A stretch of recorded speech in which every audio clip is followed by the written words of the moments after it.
It's about building that armored mind day by painful day, so when the challenges come, and they will come, you're ready.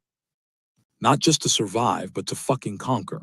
That's the only talent that counts. Chapter 9. Uncommon amongst uncommon. You think graduating Bud S becoming a Navy SEAL makes you special. It does. Compared to 99.9% of the planet, you are a certified badass. You've proven you can handle more pain, more cold, more suffering than most people can even comprehend. You are, by definition, uncommon. Fucking celebrate that for a second. Done. Good. Because that ain't enough. Not even close. Remember that anesthesia taking hold after my second heart surgery. Felt myself wheeling backward, landed right back in the humid, suffocating darkness of a Malaysian jungle. 2002. Fresh out of Bud S, SQT done, trident pinned, literally punched into my chest, leaving bloodstains on my graduation shirt. Felt like the hardest man alive. Or thought I did. This was before the ultras, before Badwater, before the real understanding of what the human machine could do. September 11th was still a raw wound on the nation, and we were training like demons, waiting for the call to get into the fight that was already raging in Afghanistan. We were humping through that triple canopy jungle, night vision goggles turning the world into eerie green phosphorus. Stealthy, silent, swift. Heat so thick you could drink it, sweat pouring off you like rain off a window pane. Felt like those platoon and Rambo fever dreams I had as a kid, only this was real as a heart attack. Crested a pass, took shelter, tracked targets. On the OIC signal, I opened up. The M60, the pig, my weapon. 20 pounds of steel spitting 500-650 rounds per minute. Belt-fed, growling, muzzle flare lighting up the dark.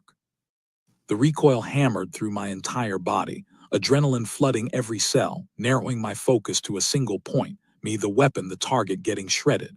No apologies, that was the job, that was being a SEAL. Uncommon. But here's the thing you gotta understand. Stepping into that world, the world of Navy SEALs, Green Berets, Delta Force, Rangers, you're already stepping into a room full of killers. Full of guys who have pushed past limits civilians can't even imagine. Everyone in that room is uncommon. Everyone has grit.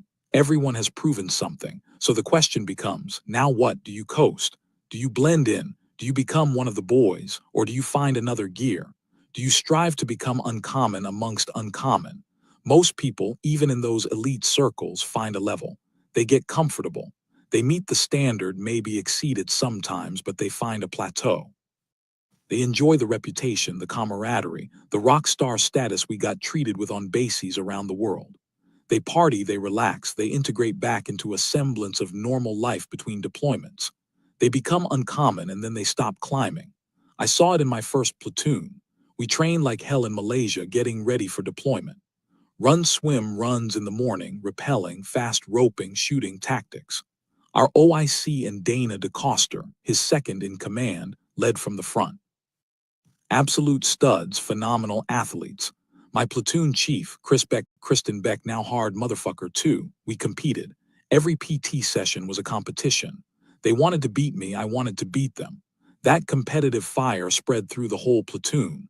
Guys were hitting personal bests almost daily. We were forging ourselves into a weapon. That's the power of a competitive environment full of uncommon individuals. But even then, there were whispers. The OIC, the guy I respected, leader on his way to DEVGRU, pulled me aside after my first evaluation. Solid eval, praised my skills, my effort, then the off-the-record bullshit. You know Goggins, he says, you'd understand the job better if you hung out with the guys more. That's when I learned the most, hearing their stories. It's important to be part of the group. Part of the group. One of the boys, translation, be like us. Don't be so intense. Relax a little. A reality check that stung like a slap. I thought making it through Bud S, proving I belonged physically, meant I was in, part of the brotherhood. His words told me I was still on the outside. Part of the teams maybe, but not truly one of them. Why? Because I didn't party. Because I didn't shoot the shit after hours. Because I spent my nights resting, recharging, studying tactics, preparing for a war that hadn't even called my name yet. Because I came from fucking nothing, taught myself to swim, wasn't some legacy kid from the Naval Academy or Cambridge like him. Yeah, probably all of the above. I was different, and right there I had a choice. Conform, try to fit in, dial back the intensity, become more liked, or double down on who I was, on the relentless drive that got me there in the first place. Fuck that. Fuck being one of the boys. I wasn't there to make friends. I was there to be the best. If my dedication, my perpetual student mindset, my refusal to coast made me different, then so the fuck be it. I decided right then I wouldn't just be a vanilla Navy SEAL. We were all uncommon compared to the rest of the world, but I saw a new standard. Uncommon amongst the uncommon. Time to separate myself even further. Not long after that eval, won the morning race for the first time. Passed Dana, passed the OIC in the last half mile. Never looked back. That decision carries a price. Platoon assignments last 2 years.